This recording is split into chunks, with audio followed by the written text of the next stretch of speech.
السلام عليكم ورحمة الله وبركاته، يا رب تكونوا بخير. النهاردة إن شاء الله نعمل سوسرون مربى بطريقة سهلة وبسيطة اقتصادية ويطلع معاكي هش وزي القطن. طعمه حلو خالص، واستحالة السوسرون يفشل معاكي. لو بتخافي ان انت تعملي سوسرون جربي معانا الطريقة دي، سهلة جدا وعمره ما هيكسر معاكي، وطريقته سهلة وبسيطة جدا. هقول لكم المقادير بالكوباية وبالجرام، وكمان هسيب لكم المقادير في صندوق الوصف، وهنقول كل حاجة بالتفصيل، ايه التسوية واللف وكل حاجة. فيديو جميل جدا، تابعوني بالفيديو كل دقيقة علشان بقول فيه نصايح، وإن شاء الله يعجبكم. يلا بينا نشوف الطريقة والمقادير. بسم الله الرحمن الرحيم. أول حاجة أنا معايا البيض ده 4 بيضات، ولازم البيض يكون حجمه كبير. طب وزنه قد إيه؟ لو عندك ميزان يعني من 60 ل 63 جرام، كل ما البيض يكون كبير بيكون أفضل. طب لو البيض عندك صغير زودي بيضة يبقى خليهم 5. أنا هنا البيض معايا كبير ما شاء الله يعني، فأنا خليتهم 4. ببتدي بقى ان انا افصل الصفار عن البياض، ودي اسهل طريقة تقدري تفصلي بيها الصفار عن البياض. بصوا سهلة جدا. وفي طريقة تاني برضو هبقى اعملها معاكم في فيديوهات جاية ان شاء الله. انا حبيت ان انا اوريكم ازاي بفصله عشان الناس اللي ما بتعرفش تفصل البيض عن الصفار، بس هو سهل جدا. اهم حاجة بقى الخطوة دي مهمة جدا جدا علشان السوسول ينجح معاكي. البولة او الطبق اللي احنا هنضرب فيها البياض لازم تكون ناشفة جدا يا جماعة، يعني ما ينفعش ابدا نكون غاسلينها ونقول احنا نعمل كده السوسرول. لازم ننشفها كويس جدا، ما يكونش فيها نقطة مية. وكمان ما ينفعش ابدا نقطة كده من الصفار تنزل على البياض، عمره ما هيعمل معاكي فوم ومش هينجح ابدا. الخطوات دي مهمة جدا علشان السويسرول ينجح معاكي. هركن بقى كده الصفار على جنب، وابتدي ان انا احط رشة من الملح على البياض. طب ايه فايدة رشة الملح؟ رشة الملح بتدي تماسك للبياض بسرعة، وبيخلي القوام بتاعه مظبوط. اول حاجة بضرب كده على سرعة هادية، ودلوقتي كده انا بضرب على السرعة رقم 1. بعد كده بعلي السرعة اول ما الاقيه كده عمل معايا فوم. معايا بقى نص كوباية سكر، ودي الكوبايات المعيارية، يعني 100 جرام تقريبا. ببتدي ان انا انزل بالسكر كده على دفعات، يعني 3 مرات بس، بسيب معلقتين في الاخر، ما بنزلش بنص كوباية السكر كلها. بصوا انا نزلت كده 3 مرات بكمية السكر، وشلت معلقتين. هقول لكم هنعمل ايه بيها دلوقتي. اهم حاجة كده بفضل اضرب اضرب لحد ما الاقي ان البياض عمل معانا مارينج، وبقى عامل حركة المنقار. هوريها لكم دلوقتي، بس ما تبالغيش في الضرب، انا مش عايزة البياض ينشف معايا. اهم حاجة عايزة اقول لكم عليها ان ما ينفعش ابدا نستخدم بيض بلدي، لازم البيض الابيض العادي اللي احنا بنشتريه. ما ينفعش ابدا بيض بلدي، حجمه صغير ومش هيعمل معانا الوصفة صح. بعد كده هبتدي بقى ان انا اضرب الصفار، حطيت عليه كيس من الفانيليا، بضرب كده لمدة دقيقة. بعد كده هبتدي ان انا انزل عليه بالسكر، اللي هما المعلقتين اللي احنا شلناهم من نص كوباية السكر اللي ضربنا بيها المارينج. خطوة بقى يا جماعة مهمة جدا، ما ينفعش ابدا نضرب الصفار بعد كده نروح نضرب البياض. انا مش عايزة بياض يجي عليه صفار ابدا، علشان كده ضربنا الاول البياض بعد كده نضرب الصفار. الصفار لو جه عليه بياض عادي جدا، لكن ما ينفعش العكس. هضرب بقى كده على سرعة رقم 2 لحد ما الاقي ان الخليط لونه افتح معانا زي ما احنا مش شايفين، وتضاعف حجمه. كده الخليط معايا ممتاز، والسرول هينجح معاكي. هحط بقى دلوقتي 4 معالق كبيرة من الزيت. طبعا دي المعلقة المعيارية، لا لا دي مش المعلقة المعيارية، انا مش بعاير بالمعلقة المعيارية، دي معلقة الاكل عادي جدا عندنا في كل بيت. عايزه اقول لكم لو ما عندكيش كمان الكوبايه المعياريه، ممكن كوبايه الشاي اللي بتكون وزنها 250 مللي. بعد كده حطيت 5 معالق كبيره من الحليب، حليب عادي جدا بدرجه حراره الغرفه، بضرب كده بالمضرب لمده نص دقيقه.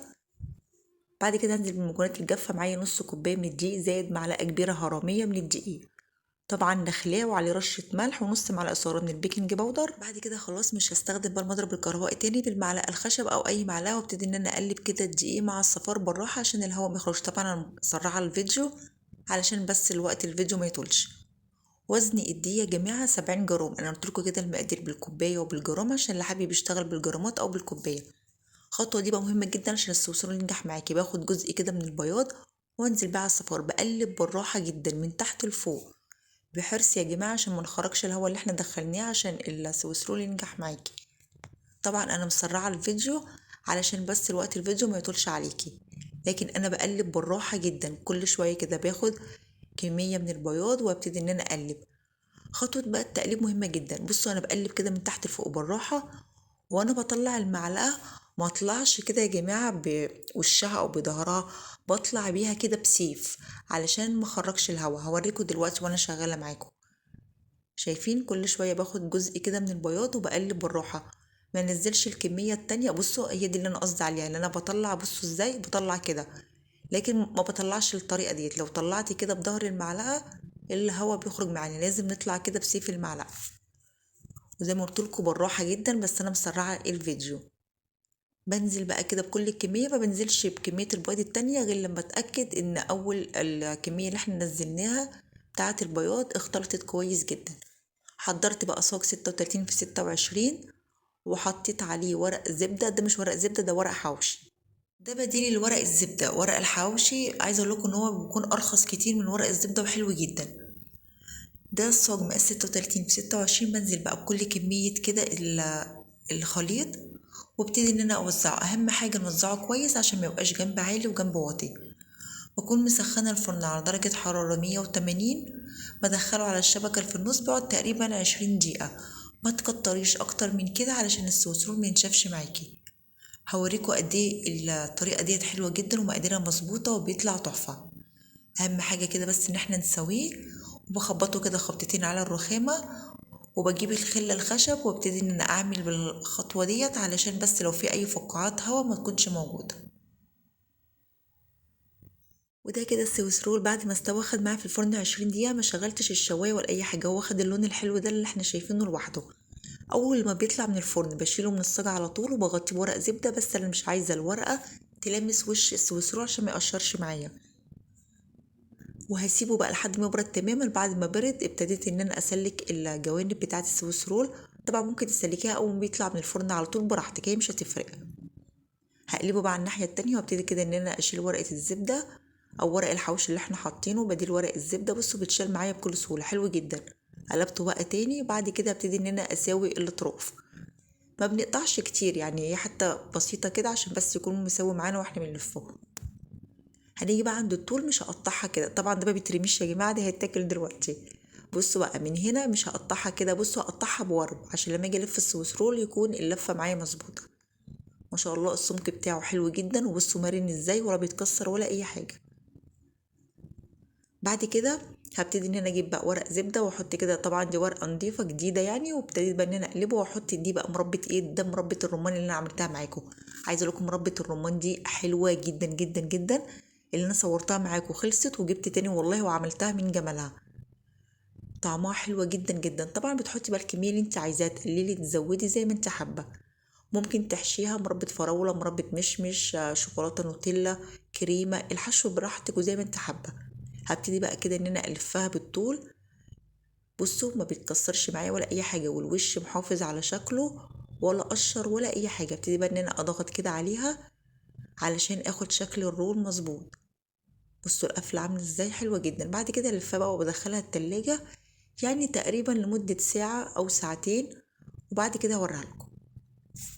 وده كده السويس رول بعد ما طلع من التلاجة قعدت بالظبط ساعتين. ابتديت بقى ان انا اقطعه كده معاكم، شايفين ما شاء الله متماسك وحلو جدا. والطبقة الخارجية اللون بتاعها تحفة، ولا قشرت ولا اي حاجة. بصوا بقى السويس رول من جوه عامل ازاي، اللفة مظبوطة ولا فك ولا قطع واحنا بنلف ولا اي حاجة. حلو جدا وناجح، المقادير مظبوطة، جربوه ان شاء الله ينجح معاكم. امشوا بس على المقادير والطريقة وان شاء الله تاخدي النتيجة بالظبط. بصوا بقى هش جدا وقطني، ومقاديره كانت اقتصادية وطعمه حلو جدا جدا. بس اهم حاجة عايزة اقولكوا عليها، ان انت بس لما تسيبيه يبرد يعني تقريبا 10 دقايق وهيكون برد. وابتدي ان انت احشي يعني، ما تسيبهوش ساعة ولا ساعتين، هي مجرد 10 دقايق بس.